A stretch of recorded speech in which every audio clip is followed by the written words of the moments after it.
Show. It's the Baaaaahbra Show. Coming your way with a smile today. Down the humorous path with a lark and a laugh. It's the Baaaaahbra Show. The Baaaaahbra, the Baaaaahbra, the Baaaaahbra Show. Welcome to Humorous Adventures with Barbara. Well, welcome to the Humorous Adventures with Barbara. Today, I'm going to be talking about a new field that it's wide open for anybody to join, and I'm really proud of myself because I am the director of High Maintenance Women. And let me just explain, how you can do this yourself. I don't know how many people have heard the slogan from Burger King, have it your way, have it your way. Well, I heard that slogan a long time ago, and I kind of like that. So basically, when I go to restaurants, I never ask for anything that's an ingredient that's not on the menu, but I might want it arranged a different way. Like, for example, I want a salad, but I don't want any croutons. And I would like my dressing on the side. So, okay, there are people around me at the table. All right, that's fairly reasonable. Then, maybe for the entree, I get blackened salmon. I don't want any sauce. I want steamed vegetables. And people all around me at the table are like, oh, Barbara, really? Can't you just pick number 14 off the menu? But hey, they might pick number 14. I ordered it my way. And then they see my plate. They're like, wow. I said, yeah. And then they copy me. See? Another thing, when I do order it my way, I like it so much it looks like I licked the plate. And so when the waiter comes back to take the dish, I'll look at him and say, I hated it. But then I'm really smiling because when he looks down seconds later, he can see that I was only fooling around. When I go to different ethnic restaurants, for instance, if I go to a Thai restaurant, I order ginger chicken. I just love it. My mother always says, why don't you try something new? Or all my different friends try something new. I say, why should I try something new and be disappointed? And when I like something, I will eat it every day. I could do it for like 2 months. I don't know. I just don't get tired of the same thing. That goes for a lot of things, like even clothing. But anyway, I digress because we're talking about food in restaurants. I like ginger chicken so much that, and I wanted to eat it every day, that not only would I eat it at the restaurant, but I would go to this Thai place and say, I want 8 orders of ginger chicken. And they would say, how many people? And I'm like, what do you care about how many people? I just want 8 orders of ginger chicken to go. They're asking me how many people because they want to know how much rice to give me. So I just make it up and I just say 4 people. If I go to a Mexican restaurant, it's always fajitas. I will eat fajitas. But again, if I go out with people and I don't usually eat lunch, I'll order the lunch, whatever it is, like fajitas. But I love the chips that they put in front, the chips and salsa, and I can't have chips in front of me or in the house because the minute I open a bag, the whole bag is gone. So what I do now is I will, at a Mexican restaurant, order the fajitas, get the fajitas, but not eat them, and just eat as many chips and salsa as I can with iced tea and take the fajitas to go for lunch. Because then I've had my share of chips. And same thing goes for pizza. If pizza's in the house, if I order it, I'm going to eventually eat the whole thing because I've tried it. I'll order a large pizza and then I'll put the extra slices, wrap them up individually and put them in the freezer. But after I eat as much pizza as I want and I know those slices are in the freezer, by the end of the evening, one at a time, they're gone because I know where they are. Now, one time, and I guess I said in the last show that I eat one meal a day, and my mother and I were going to have dinner at this nice restaurant. It was very busy, and it took them a long time to even get to our table, and we're waiting, and I had ordered the fish my way. I wanted a piece of fish, blackened, no sauce, and you could see there was one waitress. You've all been there at a restaurant when the waitress is rushing around and you feel really bad. But we were starving. And finally, I get a plate of food in front of me. But when I looked at it, it was like, ooh. So I wasn't going to say anything to the waitress because I didn't want to wait another hour to get another plate of food. So I took my cloth napkin and I start pressing on the fish to get all the grease off. I mean, I used all these napkins and I'm pressing and my mother's just looking at me, but she knows me.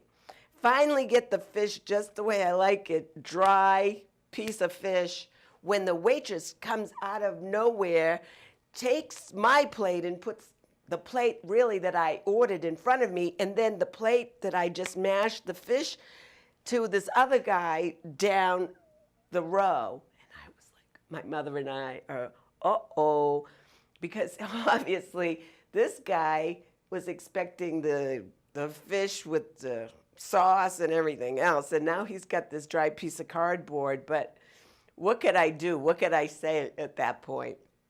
Now, I travel a lot, and especially if you travel from the West Coast to the East Coast, by the time you get to your destination, it might be midnight, where all restaurants are closed. And once again, because I eat one meal a day, if I don't have something before I go to sleep, I'm starving and I won't sleep.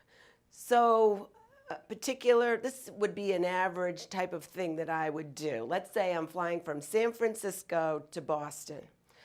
I go to the San Francisco airport, I get through security, and I bring myself to the closest restaurant near the gate. Then I proceed to order food in the following way. Let's say that I want to make sure I have hamburgers to eat on the plane, because as you know, now on the plane, they give you bad food or no food. Domestic flights, pretty much no food. So I order like this. I would like 4 hamburgers. In one box, I would like the 4 beef patties. In the other box, I would like my lettuce, tomato, onion, pickle, and give me the condiments. Then give me the 2 boxes so I can wrap it up in plastic. So no matter how long it takes to get to the East Coast, by the time I check into my hotel, the vegetables are fresh because the beef patties weren't, doing the grease all over. I don't eat any carbs like processed bread, so the bun was not an issue. And I'll always have the food that I want. Now, going back to Director of High Maintenance Women, I have a friend who they want to give me these creative things for my birthday, because they try to think, all my friends think, what can we get Barbara for her birthday that she doesn't already have? And I have some very creative friends. So I'm going to talk about some memorable birthday gifts. And I was at the office and, just doing my job when I got a box of business cards and I brush them to the side because, I use business cards and the company reorders them for me. Now, I get a call from my friend Sue because she had sent me something for my birthday and I didn't respond at all, so she didn't know. Something must be wrong.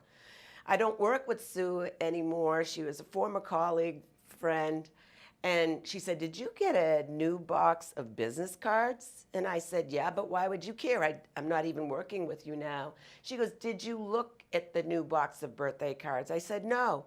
So she said, look at them while I'm on the phone. And basically, here's a picture of the business card. As you can see, it says, Baaaaahbra Gross woman, Director of High Maintenance Women, Love Goddess Division. And at the time, it had my actual address. And I just thought this was the funniest thing. When I showed it to my brother said, "And you're giving these to who?" I said, "Danny, it's a joke."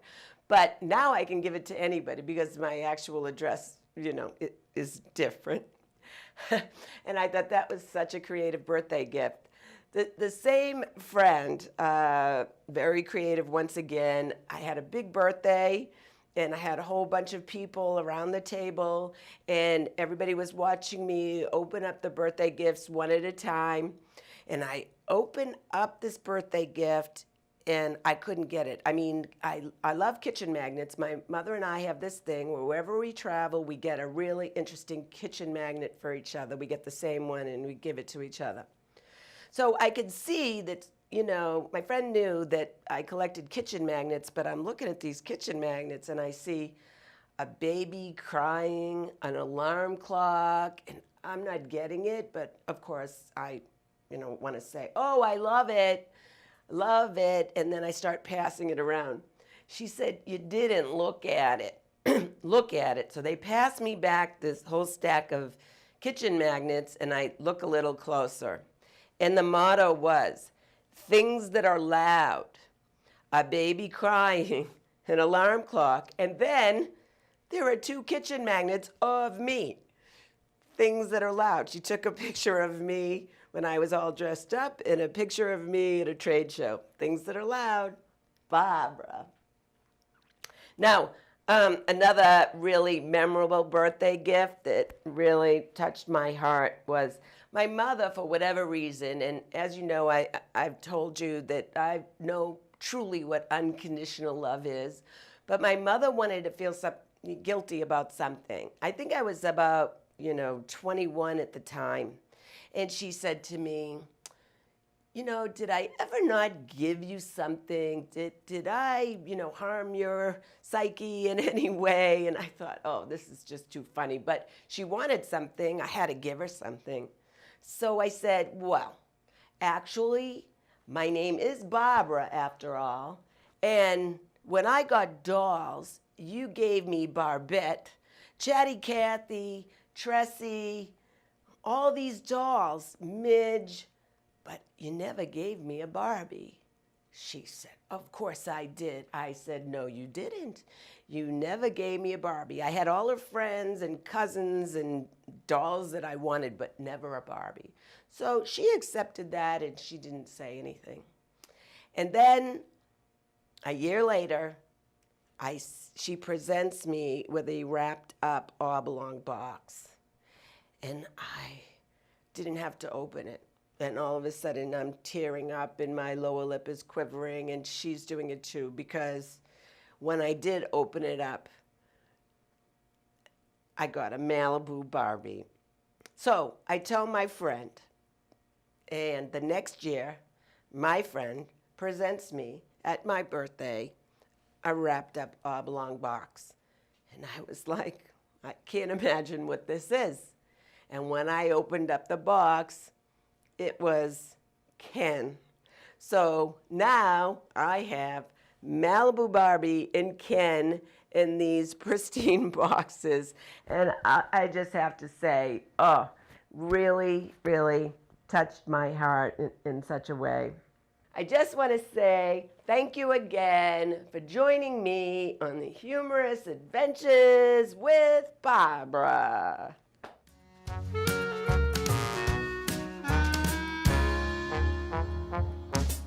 It's the Baaaaahbra Show. It's the Baaaaahbra Show. Coming your way